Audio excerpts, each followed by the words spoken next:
Fala pessoal, tudo bem? Espero que sim. Bom, meu nome é Diego, faço parte da equipe OBT Brasil e hoje a gente vai trabalhar um pouquinho mais sobre alguns fundamentos da commodity petróleo americano, o WTI. Bora lá? Antes de qualquer coisa, pessoal, é importante ficar atento a algumas dinâmicas nas comercializações das commodities. Quando a gente ouve dizer aí, a soja subiu 5%, o petróleo subiu 6%, caiu 5%. Mas e aí? O que fez movimentar esses preços?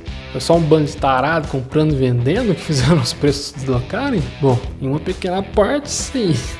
Mas há uma dinâmica grande de processo. Quando a gente fala de precificação de commodities, seja para chegar lá no interior ou para onde for, um preço por saca, por arroba, por tonelada, não importa. A gente sempre tem que assumir algumas variáveis, algumas premissas. Uma delas é a cotação na bolsa de referência e a outra é um prêmio. Não é esse prêmio aí não. Poderíamos ficar um bom tempo falando sobre prêmio de exportação, prêmio de mercado doméstico, bases e por aí vai. Mas é legal no mínimo a gente se ambientar.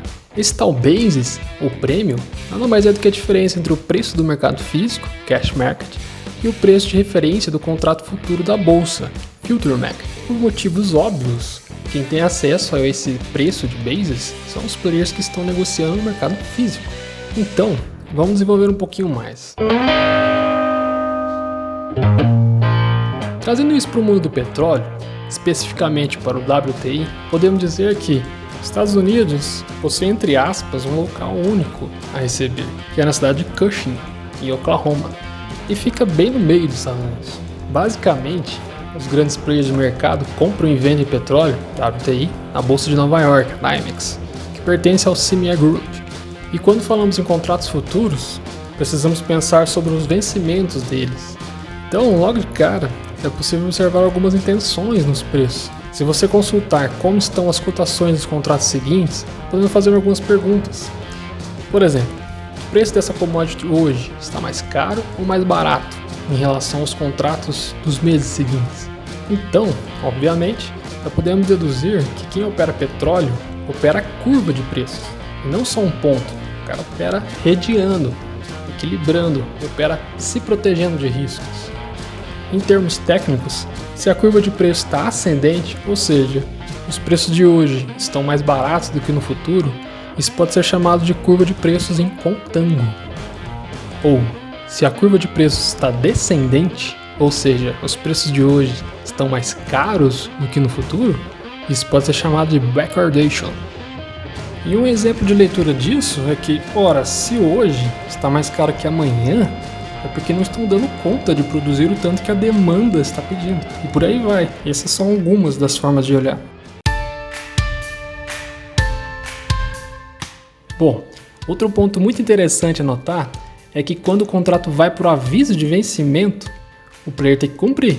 Então, ele entrega ou retira esse petróleo do inventário americano, no caso do WTI. É de lá que há uma série de pipelines ou oleodutos, que é um sistema de pressão para escoar tudo isso. E há uma rede de quase 2 dúzias de dutos e 15 terminais imensos de armazenamento. Alguns dizem que Cushing é chamada de encruzilhada do oleoduto no mundo. Lembrando que, sobre precificação, todas as commodities têm o basis, esse prêmio, na sua formação de preço.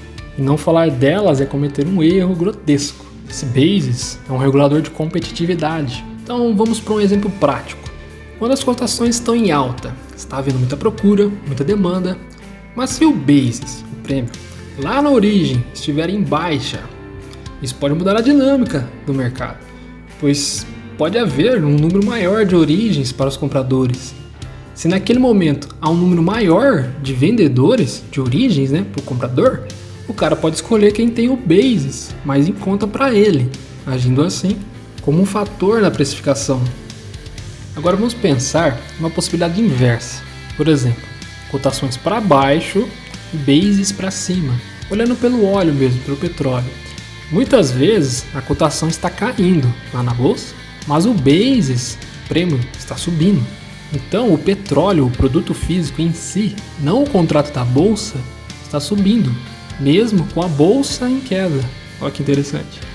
Ou no mínimo tendo o seu preço equilibrado ali. Bom, deu um nó? Depois reveja, porque de conteúdo superficial o YouTube está cheio, né? Então pense comigo, Se o Basis é um regulador de competitividade e faz parte da precificação da commodity, é bom a gente ficar ligado nisso. Porque às vezes esse prêmio para poder comprar de um vendedor em específico está em uma alta grande, atípica.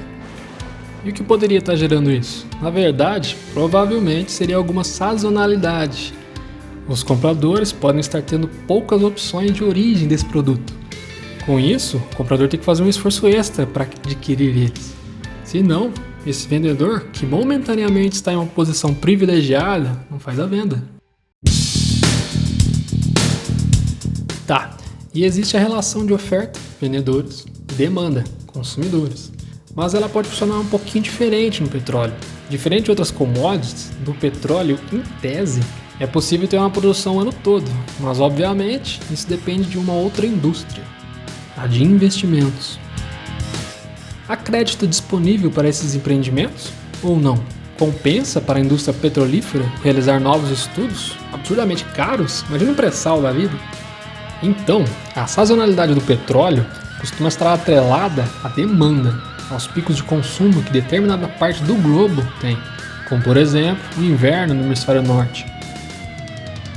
E essa moda ESG, você acha que afeta ou não nos preços do petróleo? Bom, afeta totalmente, pois muitos fundos de investimentos adotam medidas para atender essas normas ESG. Portanto, deixam de aportar em projetos e empresas que infringam regras ambientais ESG. O próprio Biden pode ter colocado os Estados Unidos em uma situação bem complicada, afinal em 2015, os Estados Unidos conseguiram pela primeira vez, desde 1970 ou 75, exportar mais petróleo do que consumir. Mas essa escalada fervorosa de produção que eles estavam tendo não conseguiu manter o ritmo na administração do Biden, que juntando a todos os problemas que um tal vírus, que eu não posso falar o nome, senão o YouTube nos multa, deixaram os Estados Unidos em uma posição bem vulnerável frente ao OPEP+, a Rússia. Mas esse assunto nós podemos falar mais em outro vídeo. E não podemos esquecer os custos de fretamento de navios. Há navios disponíveis para tanta demanda? E como estão os custos do bunker, que é o combustível de navios de grande porte? Ainda mais com a regulação de poluentes determinada pela Organização Marítima Internacional. Termo. Trata-se de normas que regulam aspectos diversos do comércio internacional. Pessoal, isso aqui embute riscos. Estamos falando de riscos. Os incoterms são importantes pois eles têm o papel de deixar clara a alocação desses riscos, custos e obrigações entre o comprador e o vendedor em um contrato de compra e venda. Então, meus amigos, toda vez que vocês ouvirem dizer sobre commodities, tenham em mente que existem mais alguns detalhes do que a galera geralmente fala, mas normal, tranquilo. Me conta aqui nos comentários o que você acha dessa indústria gigante e fascinante. Afinal, é esse ouro preto, que é a base de uns 6.000 derivados existentes para uma infinidade de produtos, né? Agora que você já tem mais embasamento e começou a ficar mais familiarizado com o assunto, é legal assistir a aula Order Block, tudo que você precisa saber sobre trader institucional. Lá, você vai poder juntar essas informações, conseguindo estruturar operações de maneira muito mais profissional. Beleza, galera? Um forte abraço de toda a equipe OBT Brasil e até a próxima!